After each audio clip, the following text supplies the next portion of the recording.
영역에 대한 본능이 강한 동물들이 있습니다.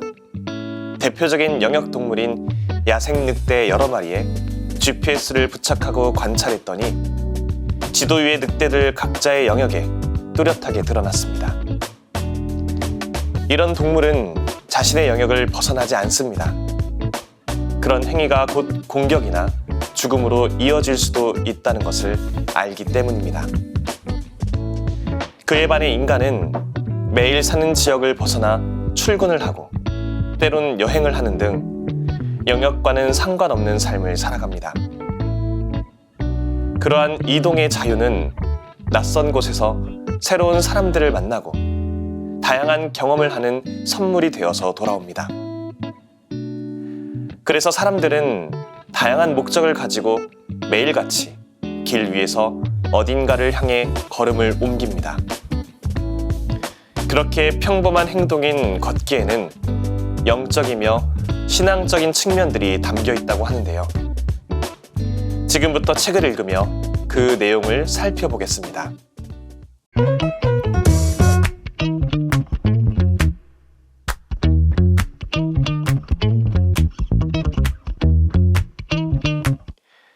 이 시간에 함께 읽을 책은 길 위에서입니다. 현대인의 신체 활동은 점점 줄어들고 있어서 한 조사에 의하면 우리나라 성인의 절반 이상은 신체 활동이 부족한 상태라고 합니다. 그래서 요즘은 일부러 공원이나 산으로 나가 자연 속에서 걷는 사람들이 늘어나고 있는데요. 걷기는 몸의 건강을 지키는 데도 도움이 되지만 영적이며 신앙적으로도 도움이 됩니다. 저자는 이 책에서 길을 걷는 행위를 신앙적인 차원에서 이해하기 위해 수도 전통과 성경 본문에서 그 근거를 찾습니다. 고대와 중세 초기 수도승들은 스스로를 길을 걷는 자, 이 세상의 순례자로 이해했고 예수님 또한 3년 동안 거처 없이 팔레스티나를 떠돌았던 방랑 설교자였습니다. 그래서 걷기는 몸으로 묵상하는 한 방식이면서 아브라함부터 시작된 믿음의 수련입니다. 독자들은 이 책을 통해 걷기의 신학을 체험할 수 있습니다. 이 책을 쓴 안셀름 그린 신부님은 성 베네딕토회의 수도사제로 철학과 신학을 공부한 뒤 수도승 전통과 현대 심리학을 연결하는 작업을 해왔습니다. 지금은 여러 영성 강좌와 저서를 통해 전 세계 신자들을 만나고 있습니다.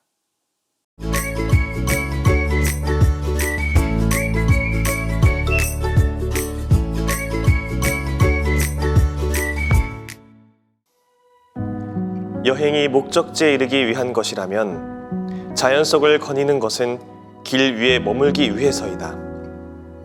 많은 사람들이 산과 들을 거닐며 체험하는 길 위에 있음에 확연히 매료된다. 사람들은 거기서 삶의 상징을 본다. 삶은 곧 길이다. 한 걸음 한 걸음 저마다의 길을 가며 저마다의 짐을 진다. 멀리 돌아가는 길, 헤매는 길, 목마른 길이 있고 힘든 길과 쉬운 길이 있다. 우리는 서로 함께 걸으며 서로를 향해 걷는다. 우리는 다른 사람들이 먼저 지나간 길을 지나간다. 그들이 이정표를 세워두어 그로써 우리는 길을 찾는다. 우리의 삶에 대한 은유로서의 길은 모든 것을, 즉 우리가 마주치는 것과 우리에게 일어나는 것, 우리가 탐색하는 것과 감내하는 것, 우리가 구상하는 것과 도달하는 것을 포괄한다. 무엇인가 우리를 움직인다.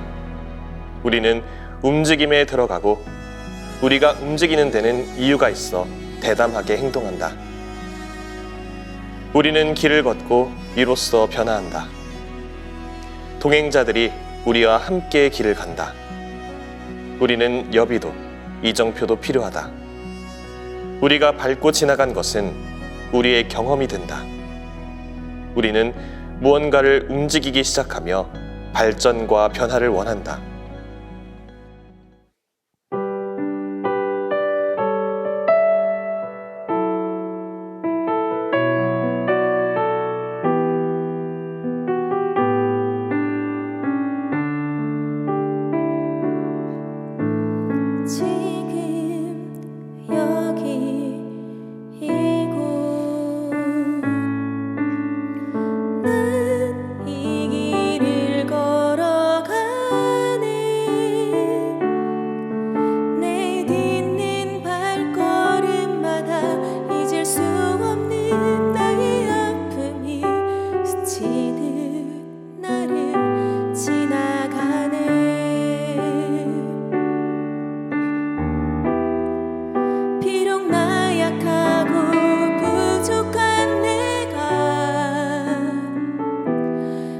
당신께 할 수 있는 것,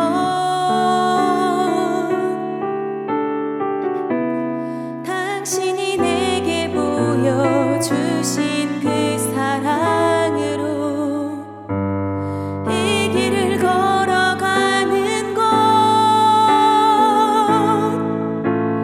이 길의 끝은 항상 당신이 계신걸요. 어떤 아픔도 내 발걸음 멈출 순 없죠. 보세요, 나 지금 여기 이곳을 살고 있어요. 아버지 당신을 기다리며 사랑을 노래하며.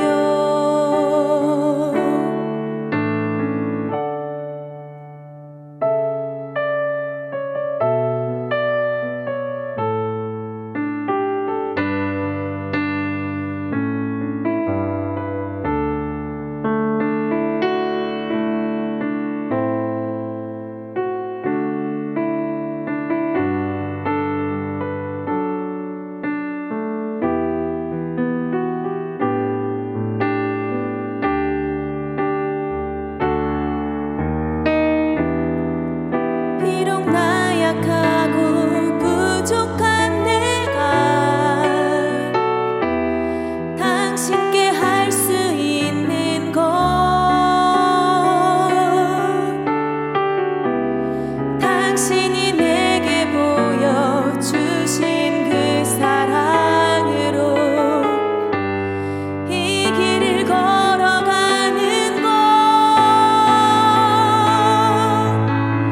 이 길의 끝은 항상 당신이 계신걸요.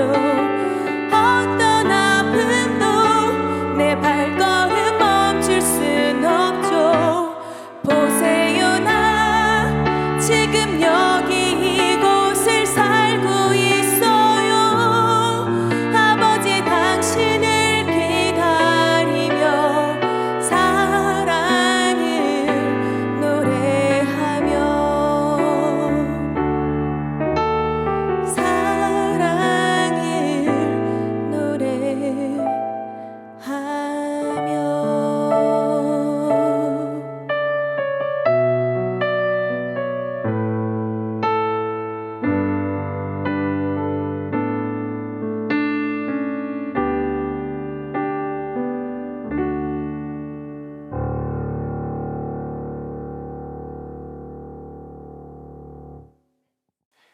길을 걸으면서 인간은 자신의 실존을 체험합니다. 지금 걸음을 옮기는 자신의 움직임, 생각, 감각, 감정까지 느끼면서 그 순간에 온전히 몰두하며 깨달음을 얻게 됩니다. 걷기가 우리에게 가져다주는 이로움에는 또 어떤 것들이 있는지 책을 조금 더 읽어보겠습니다. 우리를 근심과 질병에서 벗어나게 해주는 걷기의 능력은 어디에서 오는 것인가? 길을 걸으며 우리는 지속적으로 몸을 움직이고 그로써 우리 정신 안에서도 무엇인가 움직인다. 끊임없이 땅에 닿았다가 다시 떨어지는 단조로운 발걸음은 우리 몸에 고착되어 항상 영적 갈등을 야기하는 긴장을 완화한다. 이렇게 우리는 내적 소요와 근심을 떨쳐내며 점차 고요해지고 원만해진다. 의식적으로 발을 딛고 걸음을 옮김으로써 육과 영을 긴장시키고 경직시키며 오염시키는 모든 것을 흘러가 버리게 한다.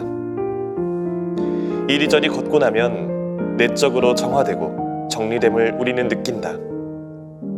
쓰레기를 걸으면서 떨쳐낸 것이다. 걷기, 거님은 기질적으로 우울한 사람들에게 특히 더 치유적이다. 우울한 사람들은 자신에 대해 골몰하기보다 길을 나서 몸을 힘껏 써야 한다. 너무 골몰하다 보면 계속 나아가지 못하고 헤어날 수 없는 악순환에 빠진다. 나는 이런 악순환을 길을 걸으며 과감히 벗어난다. 이때 나는 더는 머리에만, 생각에만 머무르지 않는다. 나 자신을 지각하고 감각하지 못할 만큼 골몰하지 않는다. 오히려 내게서 물러선다. 일정한 거리를 두고 나를 바라보고 이따금 내가 누구인지 잊기도 한다. 길을 걸으면서 나는 다시 내 몸과 하나가 된다. 나는 내 몸을 느끼며 땀을 흘리고 내 안에 있는 생명과 힘을 느낀다.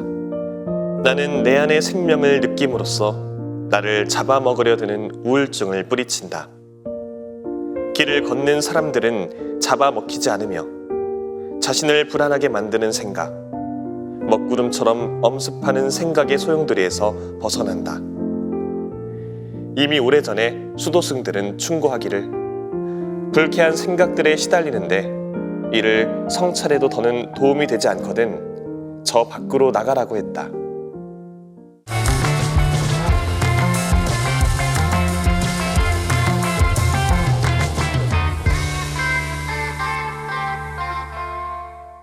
걷기를 몸 안에서 하는 묵상 혹은 몸으로 하는 묵상으로 바라보며 접근하는 안셀름 그린 신부님의 길 위에서는 걷기의 신학을 소개하며 이제 막 길을 떠나려는 사람에게 그리고 이미 집을 떠나 길 위에 있는 사람에게 걷기의 새로운 차원을 열어주기 위한 내용을 담고 있습니다.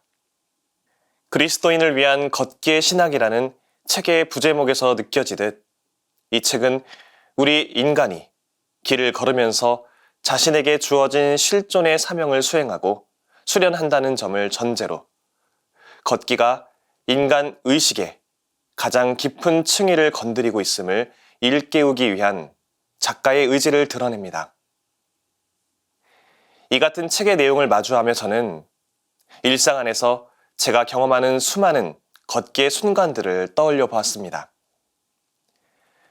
우선 신학교 1학년 시절 여름방학 중 동기들과 함께 체험했던 100km 도보 성지순례 때의 기억과 바오로 사도의 선교지들을 방문하며 걸었던 그 길들을 향한 기억, 이스라엘 성지순례 중 잠시 동안 광야 체험을 하며 예수님께서 걸으셨던 길을 걸어보았던 기억, 그리고 군복무 시절 완전 군장을 한 채 밤을 새워 걸어야 했던 행군의 기억과 같이 묵직하고 굵직한 걷기의 기억이 가장 먼저 떠올랐습니다.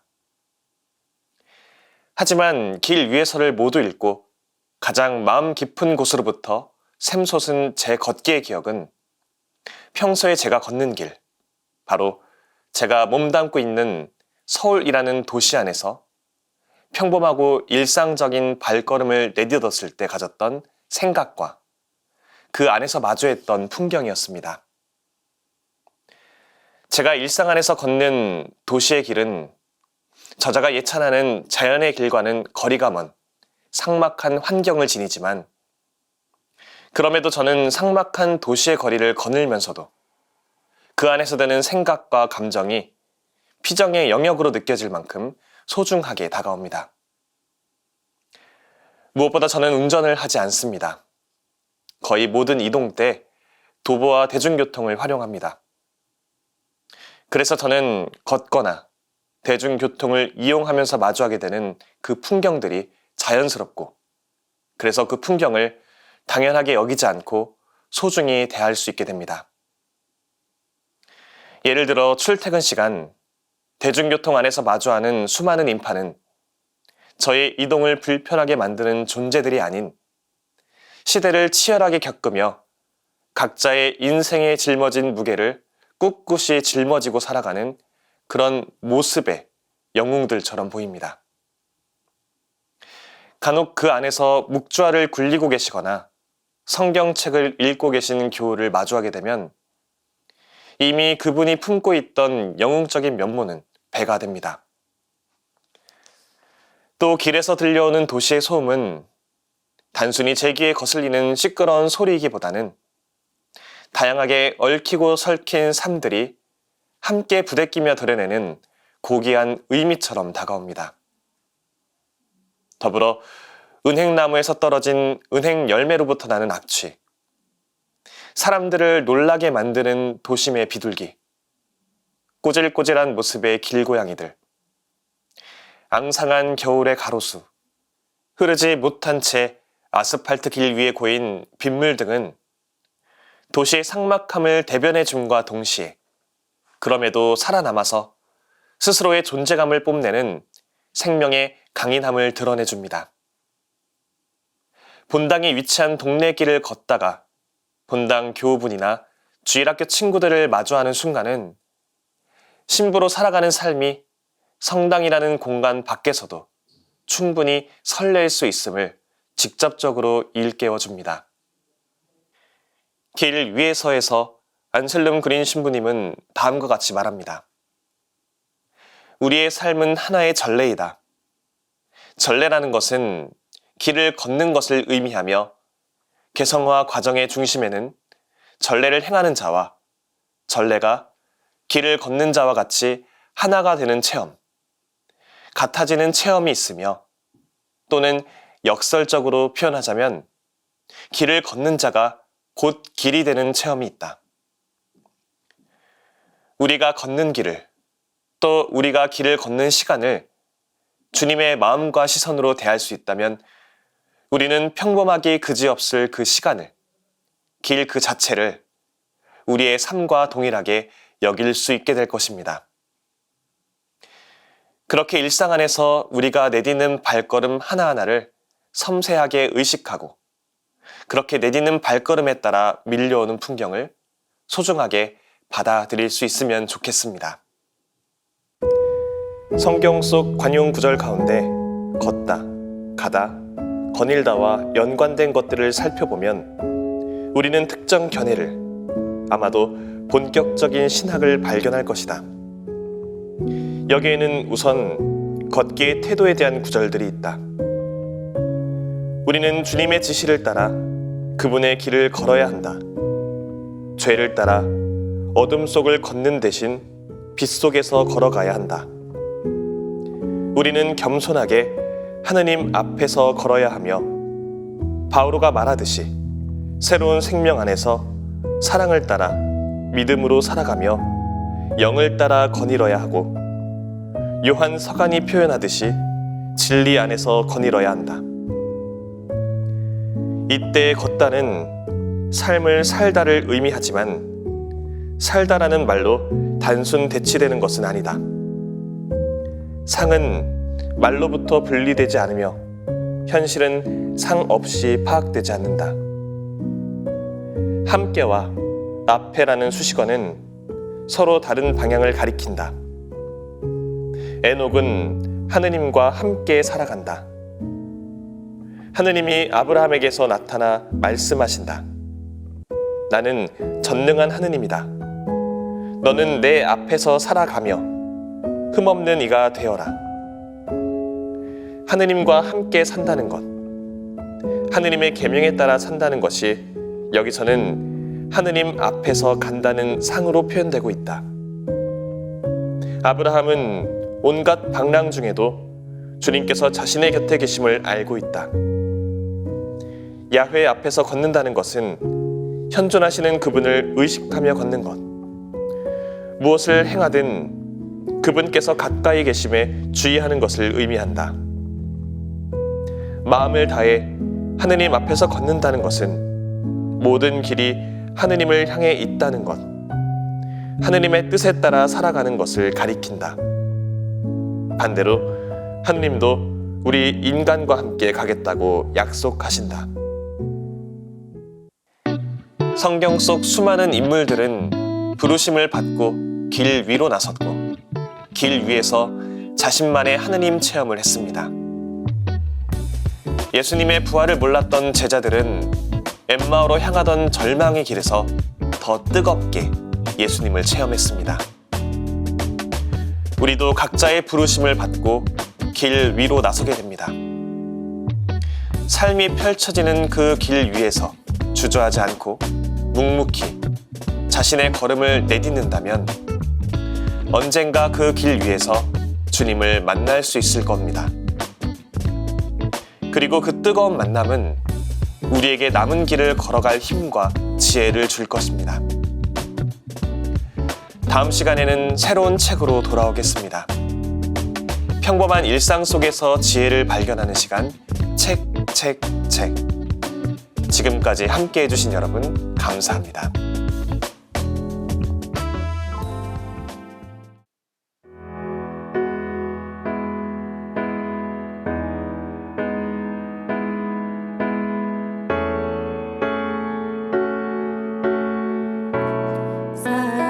사랑은 하느님에게서 오는 것이니 사랑이 아프다고 숨지 말아요. 혼자서는 너무 힘든 기다림과 용서 주님께서 도와주실 거예요. 사랑은 하느님에게서 오는 것이니 사랑할 수 있음을 믿어야 해요. 우릴 위해 돌아가신 주님을 믿나요? 그 사랑 안에 머무르기로 해요. 꽃이 피면 꽃길을 함께 걸어요. 바람 지나가길 함께 견뎌요. 눈물과 웃음 모아 더 큰 사랑을 만들어요. 친구 되신 주님과 함께.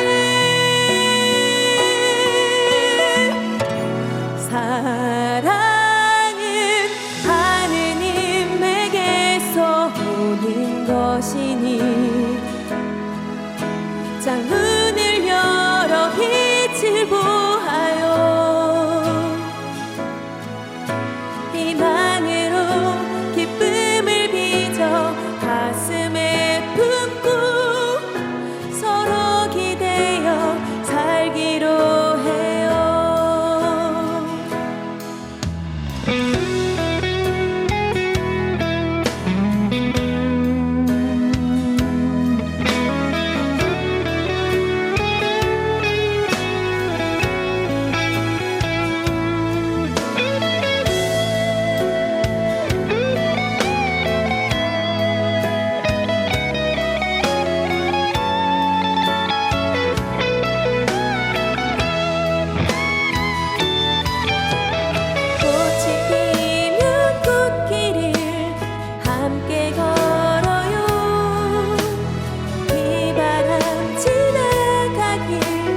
함께